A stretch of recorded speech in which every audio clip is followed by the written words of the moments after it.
John 3:3.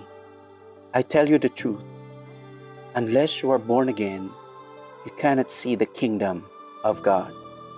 The phrase born again has become well known in our culture.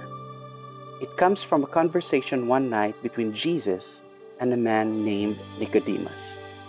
Nicodemus was one of 70 rulers of Israel and prominent teacher in the land. One night, under the cover of darkness, so no one would see him, Nicodemus came to Jesus and simply said, Rabbi, we know that you are a teacher from God, for no one can do these signs that you do unless God is with him. Though the Pharisees opposed Jesus, Nicodemus could not deny that Jesus was a teacher sent from God. Jesus ignores the statements of Nicodemus and goes to the motive for his visit.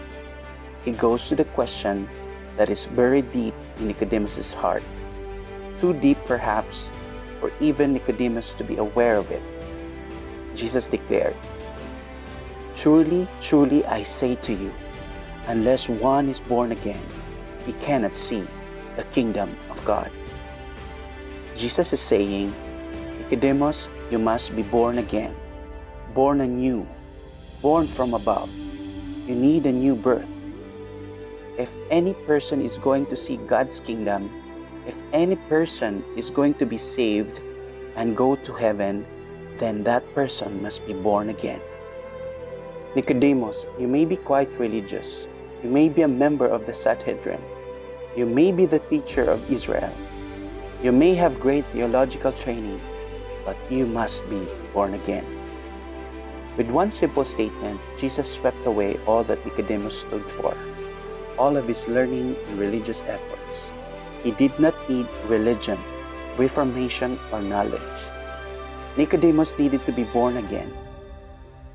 2 verses later, Jesus clarified what it means to be born again when he said, Unless one is born of water and the Spirit, he cannot enter the kingdom of God. Jesus is simply reiterating what he just said about being born again.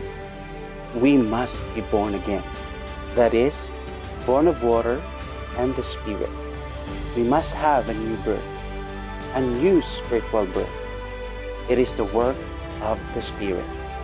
Think about how much you contributed to your physical birth. That's the precise amount that you contribute to your spiritual birth. It is the work of God for you.